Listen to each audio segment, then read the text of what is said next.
Let's face it, there are a lot of ways to engage audiences and sustain interest, but one of the most effective continues to be the use of humor. It can energize a conversation or it can destroy a conversation. Let's have ourselves some pocket sized pep talk because although we talk about the use of humor and the benefits it can provide, we rarely break down the do's and don'ts behind its effective use. Well, that gets solved today because I have a professional comedian I'm about to introduce you to. And here's a hint for you: this guy looks, sounds, and acts a little like me. A Pocket Sized Pep Talk, the podcast that can help energize your business and your life with a quick, inspiring message. Now, here's your host, Rob Jollis. Today's guest, Danny Jollis, is a multi-talented comedian and actor, best known for playing the role of George in the CW series Crazy Ex-Girlfriend, and his recurring roles on the hit shows Ted and the Emmy-winning Hacks. In 2021, Danny released his first stand-up special titled Danny Jollis, 6 Parts, which was recognized as one of the best comedy specials of 2021 by the New York Times. 2022, Danny released the first ever interactive stand-up comedy special titled You Choose, which received critical acclaim from the New York Times, Vulture, and Forbes, to name a few. I know this guest well because he happens to be my son. Welcome to the show, Danny Jollis. Well, thank you, Rob Jollis, and what an absolute pleasure it is to be here. That's right. That's right. You know, I just should have said, welcome to the show, lad, and we would have been on there. What are we doing? Are we doing full names? What a pleasure, what an honor. Well, thank you. Although we've had plenty of these talks around a kitchen table, it's nice to have it here because it's always kind of surprising what comes out when microphones are in hand. So let's dive right in. With you, I want to start with your opinion on the need for humor in business conversations or presentations. I've said it before and I'll say it again. Humor isn't the only way to captivate an audience, but it don't hurt. So let's start with one simple question. Danny, can anybody be funny? For a moment. Anybody can be funny for a moment. And the thing about stand-up is, I've always said, like, the key to being a good stand-up comic isn't that you're really tell a really funny joke. It's that you're really funny for 45 minutes to an hour. That's actually what makes somebody a stand-up. So I do believe anybody can be funny for a second. Anybody can be funny for a minute. Anybody can be lights out at a party. Like, we've all had the party, to me, where, like, I'm killing it. I'm like, I'm just on my A game tonight. I'm making everybody laugh. We've also all had parties where we're like, it's not my night. And that's true of anyone. With stand-up, it becomes much more like specific to, like, can you do it for a long amount of time? Can you do it consistently? Can you go put a crowd in front of me and 99 out of 100 times it's going to go really well? And I'm going to make them laugh the entire time and we're going to have a good time. And that is what makes a stand-up versus somebody who's just really funny. But can anybody be funny? Absolutely. Anybody can be funny. It's just for how long and how consistently. Right. And to your point, Danny, you know, I think you know this. I'm pretty sure you know this, but when you first started and you were kind of messing around in Virginia and at that West Park Hotel, I snuck in there and said, okay, if my boy's going to do stand up, I want to just get a sense of what this is about. Doesn't matter that I've been on a stage, not a stand up stage. And I got to tell you, I think I had 7 minutes or something. It felt like 4 hours. The clock was ticking backwards, and I could see it in the audience's eyes that I don't normally see, which is, okay, funny man, make me laugh. Go be funny. When you deliver presentations, we sneak it in. We're here, we're there. We kind of surprise the audience. But whoop, the pressure of it. Yes. The pressure of everybody being like, he's about to make me laugh. Which is like inherently like stand-up comedy is surprise. That's what makes people laugh. Is like to get very like science about it and not fun. It's like the science is like it's surprising somebody. We're going to the store and we're gonna go to the store and then banana. And you say something that no one expects and they laugh. And so that's what we do. So the second you walk on stage, everybody's like, he's about to be funny. Now you have to be like, I am, but let's actually kind of remind everyone I'm a person. You have to like almost kill that out of the gates. And a part of that is like the buildup over time of the calluses that make it so that when you walk on stage, you feel so confident that everybody goes, oh, he seems to think this is going to go very well. And that makes them relax. Yeah. Yeah. That's interesting. Just you're right. That taking the stage, I wrote a piece recently just about how you get introduced. Because if you take that stage confidently, it's your game to lose. Hmm. If you struggle walking up there, it's your game to win, in a Yes. sense. And by the way, just snuck in the word banana. That's a funny word. I was actually smiling like of all the foods, banana seems to be a funny word. Was that an accident or do you just kind of like that word? I'm just Oh, it's a great curious. word. Oh, banana's always a fun one. Yeah, no. But but I've also said that before to people. That is like when I sit in a room and I like truly analyze stand-up comedy slash comedy as an art form. It's like it's surprise. It is a surprise word. It's a surprise thing. It's something where, and that's where like the more observational, like with Seinfeld, where he's pointing something out and you're the second he gets into something and you're no longer ahead of him, then it's so easy to surprise people. Right. Because then you're really actually trying to follow and you're listening and you're excited about it and you're not even paying attention to punchlines that are flying by you. You're laughing at them, but you're not like ahead of him. Yeah. Uh, that's the other thing. It's like getting people want to, particularly if you're just on stage telling jokes, people will start getting ahead of you. They'll be like, what's the joke that's coming? Where's the joke? Second, it's like, oh, he's just talking and I'm actually interested. He's saying something, and then they're not paying attention anymore. Right. And you see, There's a sense of momentum too, because I know that doesn't happen often, but I'm sure I'm sure it probably happens often with you, but there are times when I'm up there where the audience is really getting me and we're clicking, clicking, clicking, and I can just raise an eyebrow and they're laughing. I can just stop, turn, and look one more time, laughing. It's effortless. And believe me, other times, because I'm raising my eyebrow, people aren't in the aisles laughing. So there is yeah. that sense of momentum, I guess. It's Oh, I mean, New Year's Eve, I did two shows. I did this theater show, and then I was going to do the improv. And then this guy was like, last minute, can you do this other show? It's kind of in the area you're already in. It pays a lot more. Um, and the only thing is like it's at a church, which like is fine. I've done a ton of churches. I can do a church. He was like, it's at 11, it's a church. And I was like, sure. I like money. So I was like, totally. And so, but in the same night, the first show, theater, 400 people from from tape to tape, like just great set. Couldn't have had more fun with them. Couldn't have had a better time. Sold a ton of merch afterwards. Like so many people coming, like just the best show. And then I drove to this church and the setup was much worse. There were occasionally when you do a church, there's maybe one or two kids in the room, probably 50 kids in the room for this. Uh, and I bombed and I couldn't get any momentum going. And it was basically the same set because both shows were clean. So it was the same basic set. I could not get momentum with that crowd. And I would do this thing where because I came on stage and I had a couple funny like about they liked when I talked about them. So I came up and I actually started really fast. And then I tried a joke and they hated it.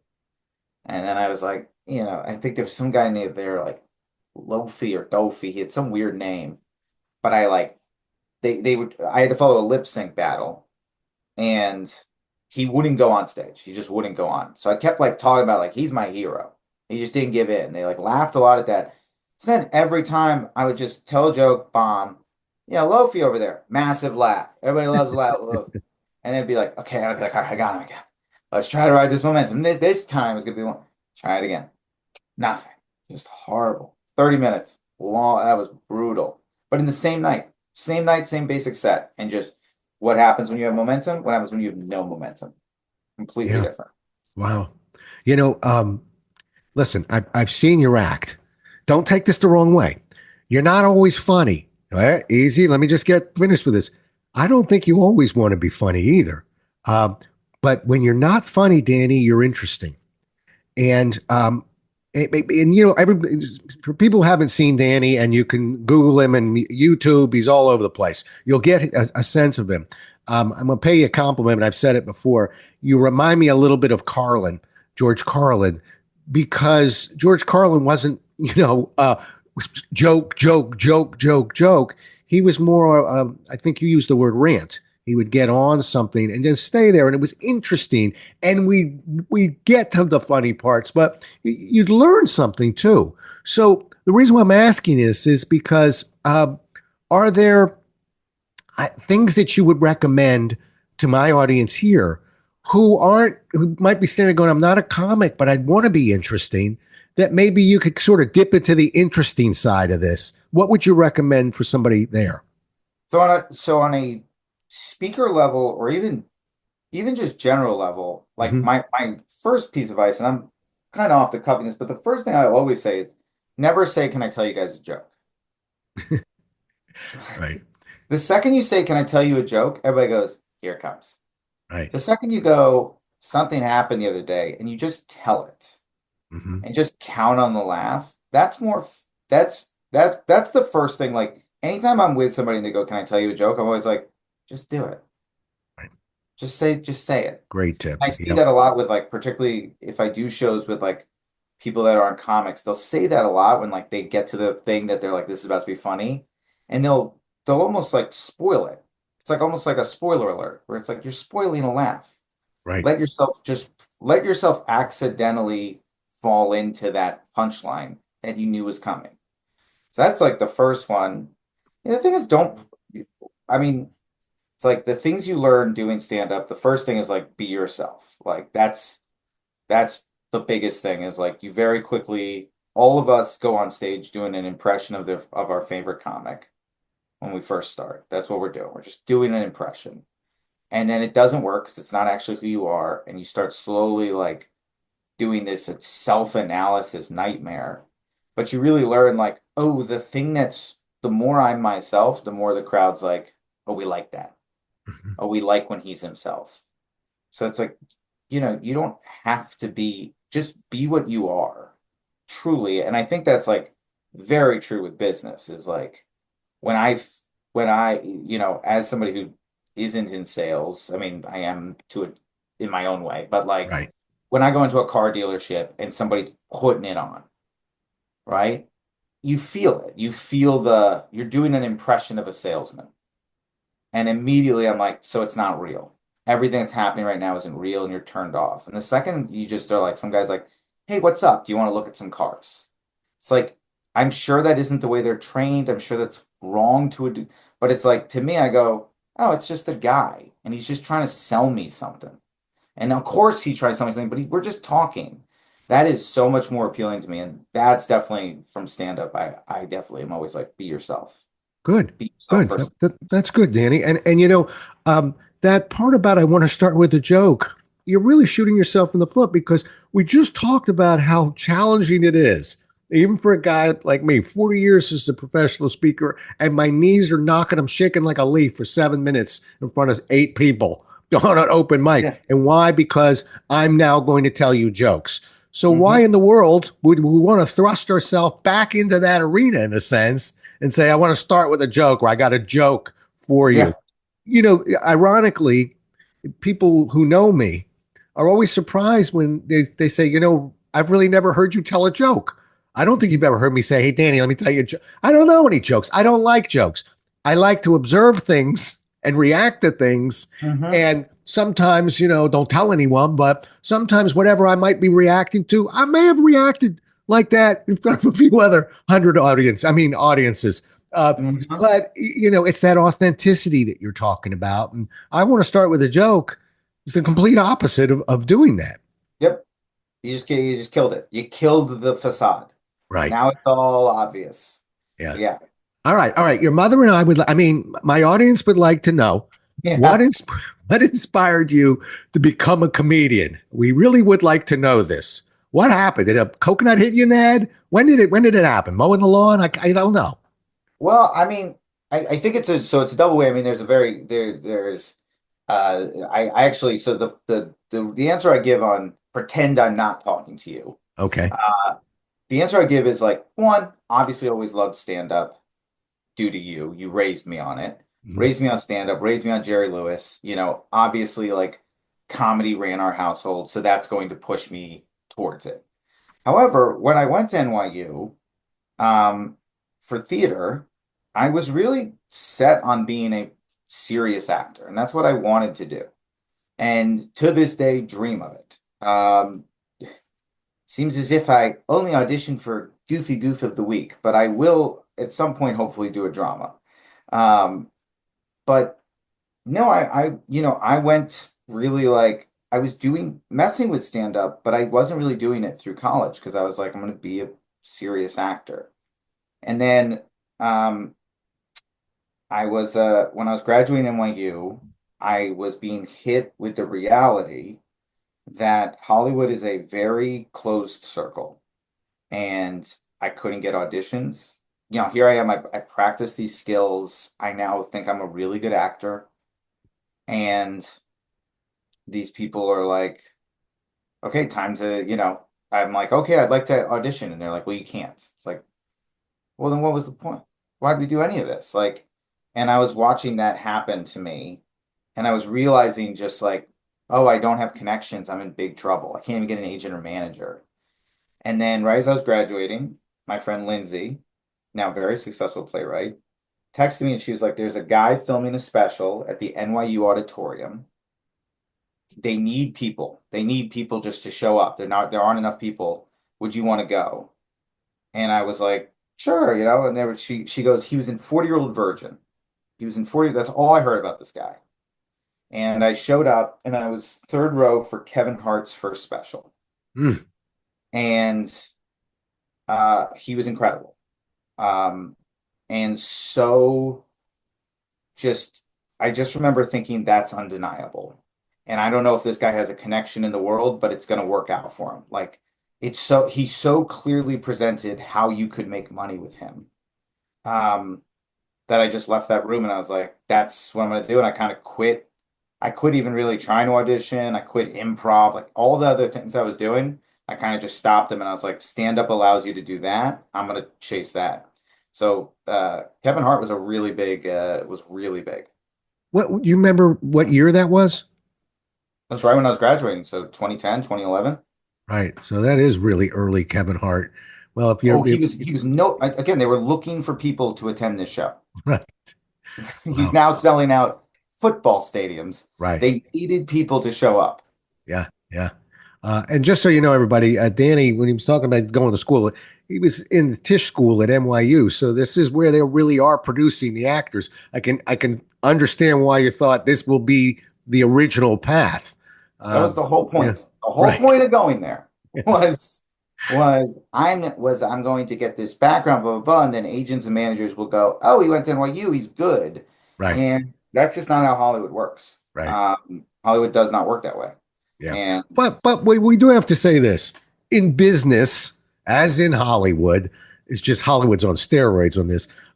It's network connections. It's network connections. So there's a statistic out there. Even jobs in the corporate America, about 88% are found through network connections. So mhm. that Tish hopefully provided some network connections. There are a few people there you're still connected with. Absolutely. I've gotten a lot of work from the people I knew at NYU Tisch. And who knows if stand-up actually impacts anything, but I think it does.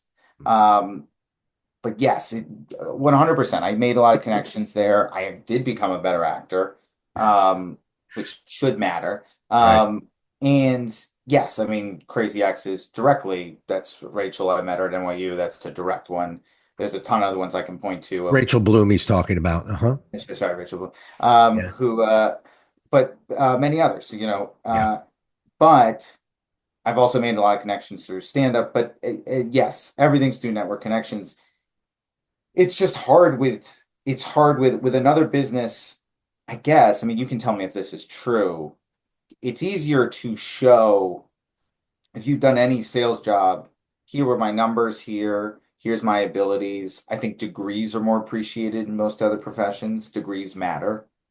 Um, Degrees open the door for you, and yeah, then you go from there. But yeah, they do. degrees matter more. I just think with acting, it's really it's just hard. It's just hard to even get in the room. To this Yeah, day, I struggle to get that is when people ask like what's the thing I struggle with the most in Hollywood? Getting in the room. right. I still to this second have trouble getting in the room. Right. And look, you got in the room for hacks. You're doing great. Yeah. I will say this though. So, and of course I'm saying it to my son, but I really do find that the best actors I've ever seen are typically comedians because they can go higher and lower than most people. It's almost like a vocal range, and I don't mean an impression. I mean just the ability to get very deep or very That's up. Yeah. preach it. Um, Preach it from the heavens. Yeah, no, I beg people to let me do more dramas. It's just really hard. It's a tricky little town, but yes, I totally agree. I think stand up teaches you. It goes back to that thing of how to be yourself, Hmm. which is massive. Right. And uh, I think that in many ways I'm a much better actor because of stand up because I'm so good at doing me. Like I Yeah. just know how to do me Yeah. very well. Yeah. So unless Yeah. something crazy is happening in a scene, just Danny, easy. Yeah. And I do Yeah. it so naturally. Right. Which, I just don't want to undersell that. Again, the most successful people I know, whether they're selling, managing, leading, um, it- are the people that make you believe them. There's an Yes. authenticity to them. And, I that's hard to get out of.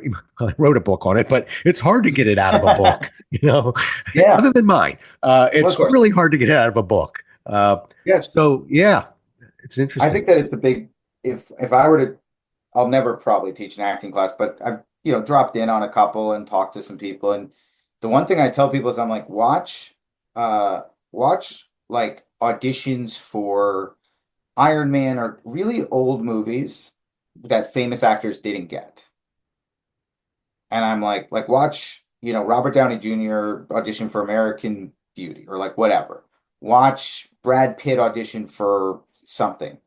And I was like, what you will notice is that Robert Downey Jr. doesn't go in like Robert Downey Jr. doesn't do what Christian Bale did. Robert Downey Jr. does Robert Downey Jr.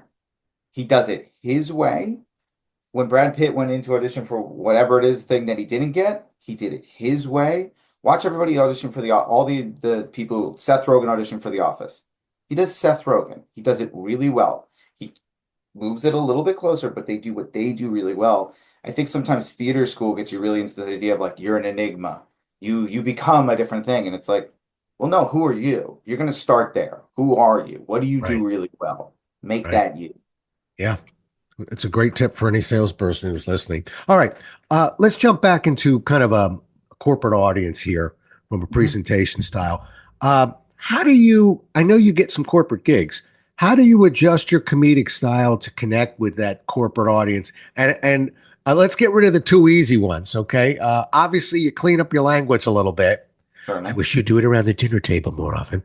And uh, and I think you are a person that likes to use names a lot, right? Names as in talking to people in the crowd? Yeah, I mean, where you sort of will use individual. Yeah, you'll kind of do some intel and get some names. Yes, absolutely. Okay. Um, Yeah, keep going. well, so first off, on the first one, I would like to actually credit the fact that I was raised in a house where we did not curse. That's true. And so I've always said I'm very lucky where I can just turn on that filter. I'm at my parents' house and I will not curse. So I don't actually have any slip ups. So au contraire, uh, at the dinner table is how I get through a corporate gig. Okay. Um, the second one, yes, you anytime you're doing a corporate, the biggest thing that changes is that when you're at a comedy club, it's a bunch of individual groups and individuals sometimes watching you. When you're at a corporate, it is one group. Everybody knows each other, usually. Um, so just going up and talking about your dog kind of feels weird because they're all the same group. They want to hear about them. So you really ride hard on, okay, let's try to do that. Let's try to curtail every joke to this group. Um, and that's, I think, why I'm very good at corporates is because, yes, I don't change. I mean, I change my acts as far as like there's certain jokes I just cut because they're not clean. Um, but other than that, like I'm going to try to do my jokes. Hmm.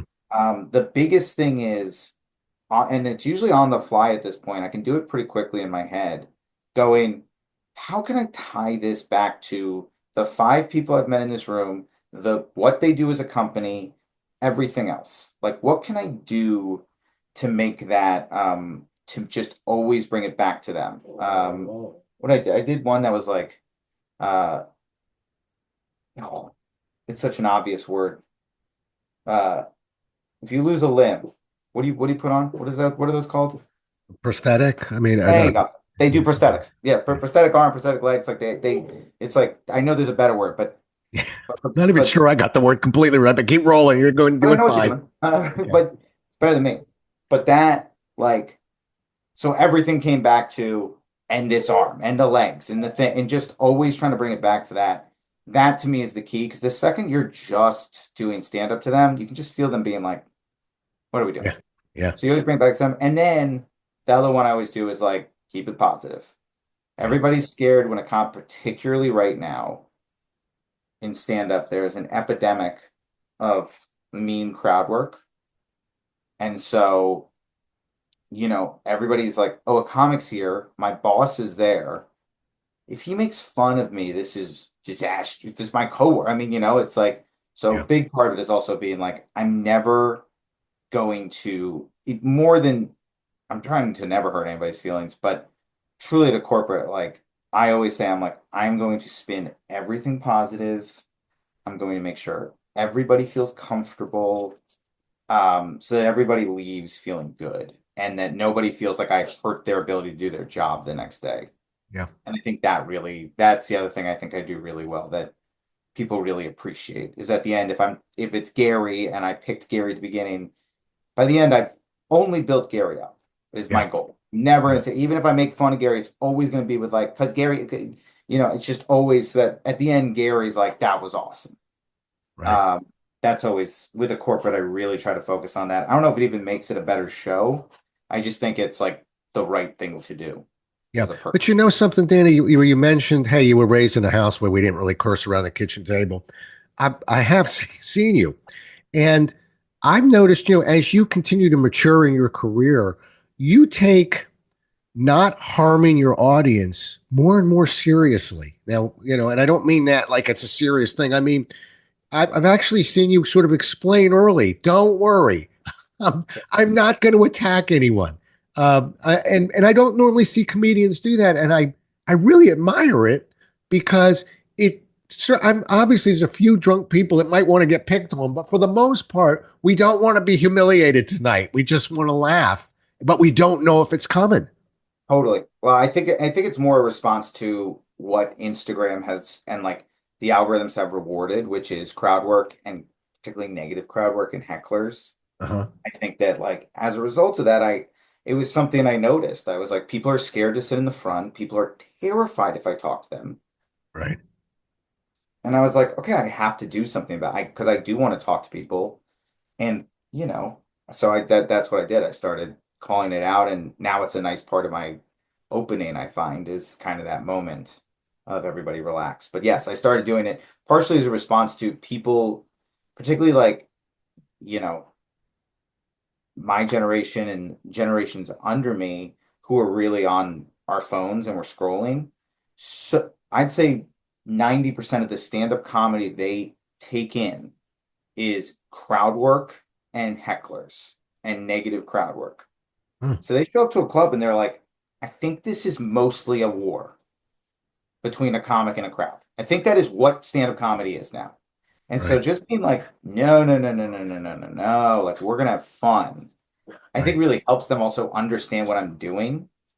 Because also a lot of times when people a lot of heckler videos, when people are like, oh, this person's heckling, they're not actually a lot of times it's like someone can be talkative in the front and they're not heckling. And a lot of times if I just talk over somebody for 2 minutes, they'll just like kind of realize like, oh, he's not responding to me. Oh, because he's kind of doing the thing. Got it. And they'll just kind of zip it Yeah. naturally. Yeah, no, it's funny. I have programs in my keynotes where I'll bring up 8 to 10 people on a stage. There could be 400 or 500 people out there.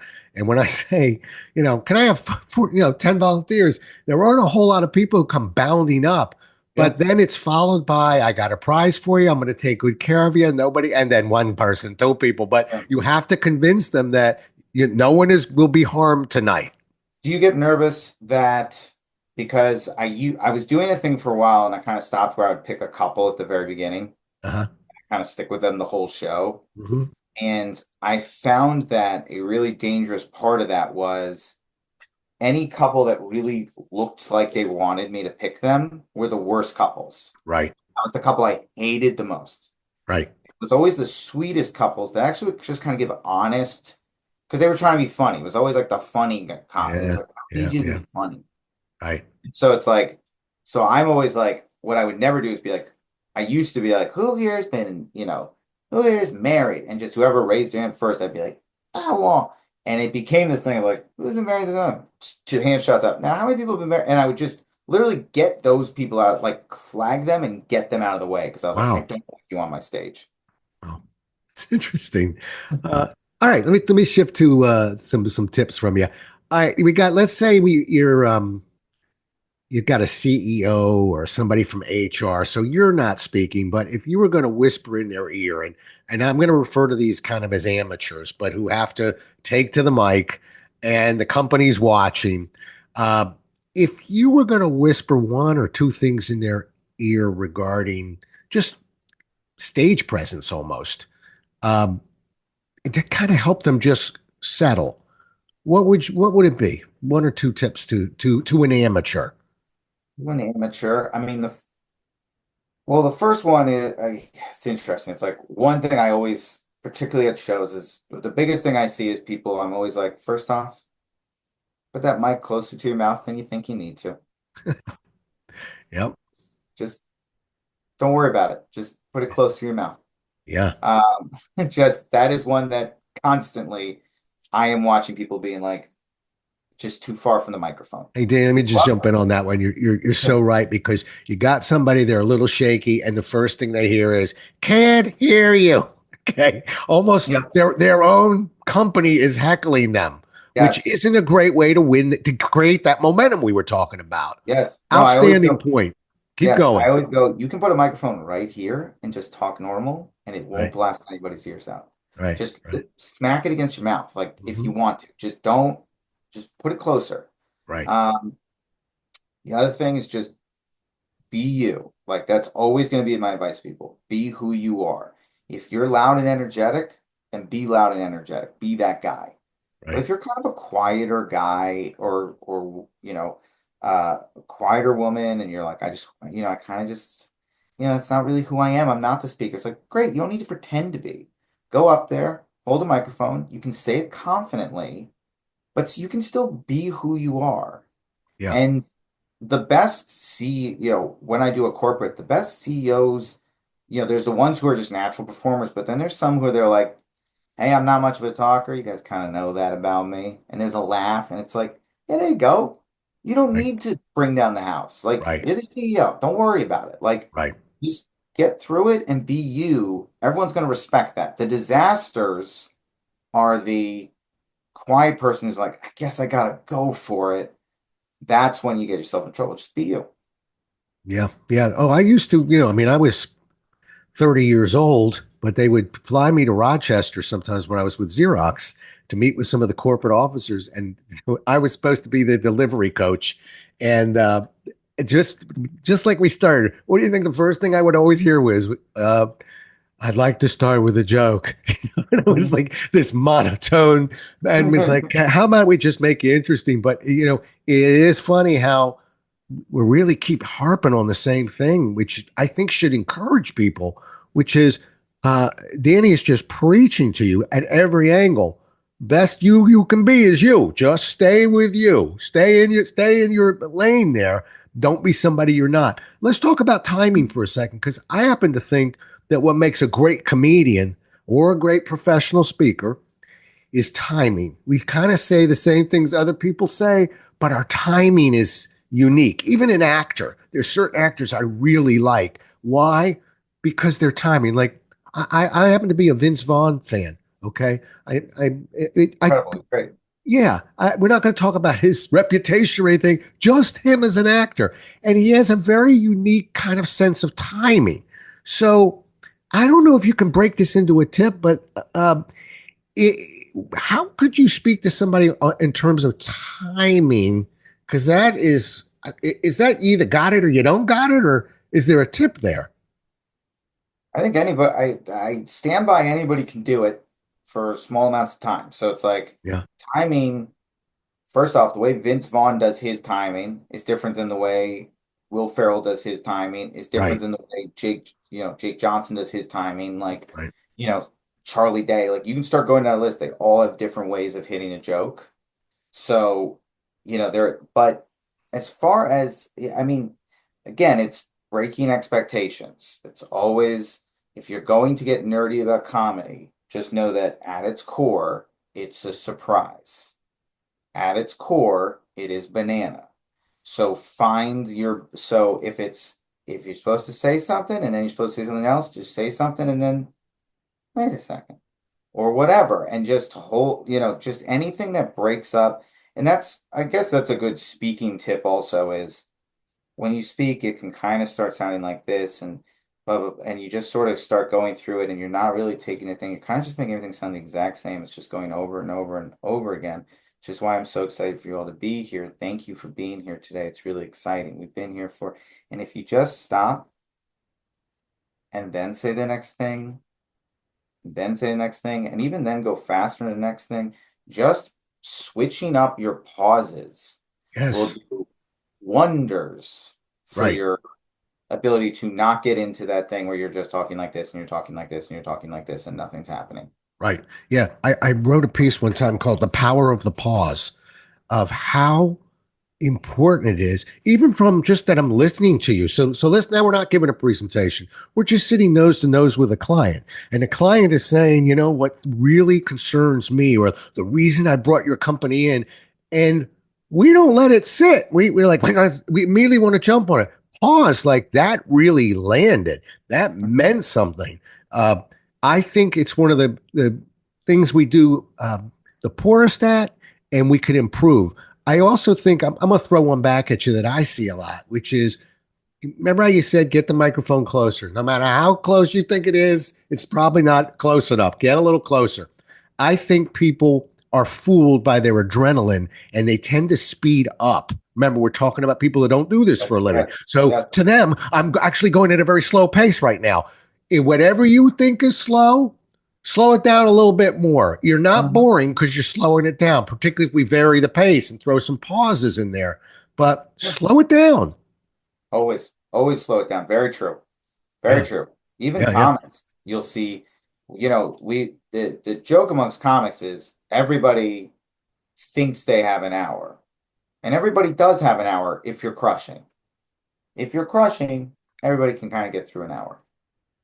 But, you know, if you start to struggle, the way material shrinks is laughable. Yeah, Like the difference between that first show and that second show on New Year's Eve, yeah. I barely made it through half the jokes. I ran my life. That second one, I mean, that material started shrinking real fast. Yeah. Yeah. Like it just because you just have to speed up because you're not caught. And so, yeah, it's a bad habit of just slow it down, slow it down. But yeah, stand-ups, like everybody thinks they have 30 minutes and you'll do with, particularly when you're first starting, you start with 5-minute spots, then 10-minute spots, then you do your first 15, you do your first 20, your first feature, which is like 20 to 30, your first, the first time I did an hour was at a college. First time I actually did an hour.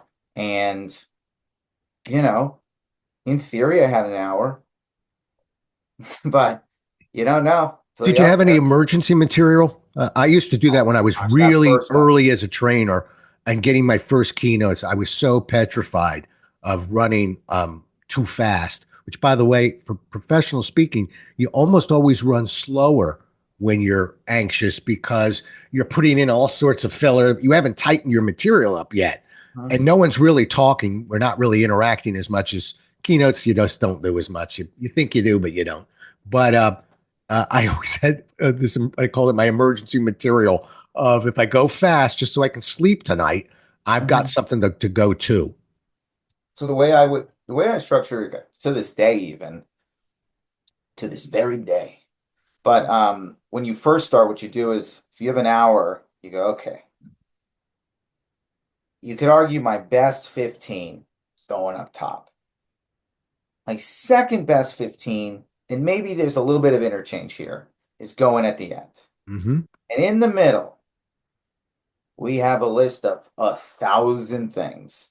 And so you're actually just trying to get to the 45-minute point Right. because you got all this filler and stuff, but you're just going through it. But once I hit 45, I can go into the stuff that I know you can go. Yeah. And so at least I'll close strong was Right. always the idea. Yeah.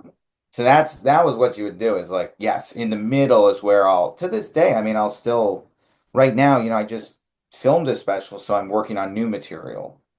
So right now it's I start with something strong, and then there's a moment where it's like, and here we go, and it's the new joke, and Right. it's terrifying. And Right. or not terrifying, it's exciting now, but it can be terrifying to someone who hasn't done it as long, and it's still a little scary. And then at some point I go, okay, I gotta close with something really good. Right. Uh, but right now in the middle of my hours, some very new stuff that's Right. looser. And we're Right. trying, the goal is I try to never admit to the crowd this is newer. So you're going into it like, and this is just as polished as what you just heard, but it's very fresh. Yeah. I'm so glad you said that. And I'm gonna push it into my world a little bit. Wins and preach constantly.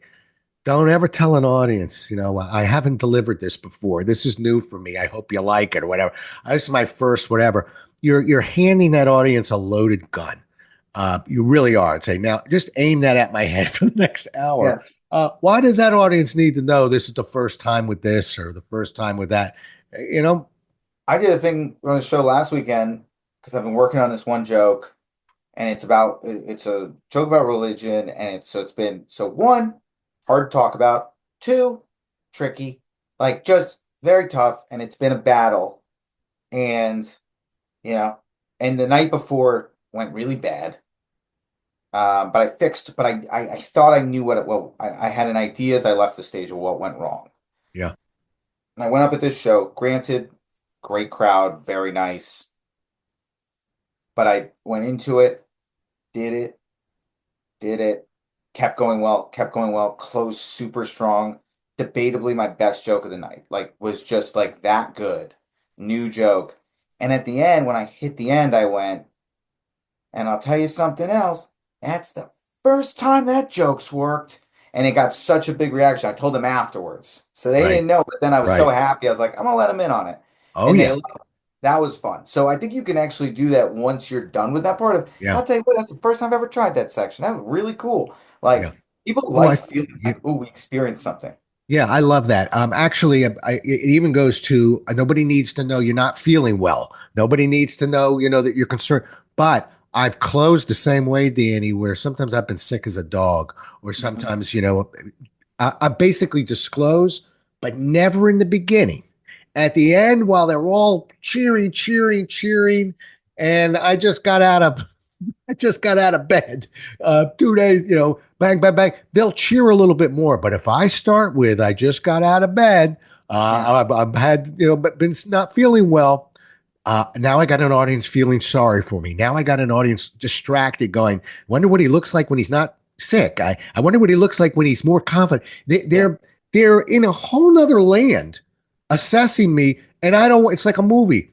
I want them in the movie. I don't want them thinking about the movie and the popcorn and where their jacket is. I want them so lost in the movie they forgot they weren't in the movie.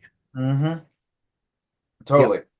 All right, And I got one so, more question for you, and yes, you're on the verge of setting a record for one of my longest pocket-sized pep talks. Some pocket-sized pep talk, huh? This is that a good? big Is that a pocket. good thing? Are we proud of It's a this? really good thing. Okay. I will tell you, but I've had people ask me, how long will the podcast be for? I've never said this before, but I'm talking to my comedian son who I love.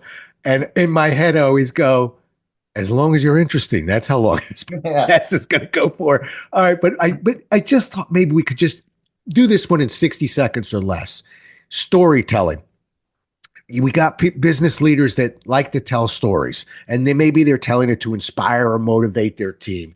Give me just a real fast side swipe of one thought, because I know you are a storyteller, um, of just a tip that you might throw somebody telling a story.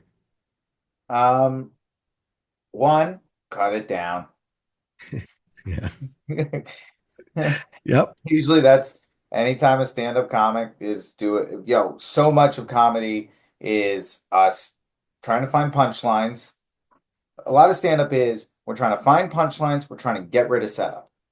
How fast can we get to the thing that gets us to the joke? So a lot of times, det you know, when I listen to people tell stories, sometimes it drives me nuts because I'm like, it's all filler. It's all filler. All filler. Just get to the thing. You went to this party, and the whole thing is that you spilled a cup of. Just get to the party at least. Like it's the set. And then we got in the car, and the car. It's like we're on this rant about the car. It's like just get to the thing. Right. So one, cut it down.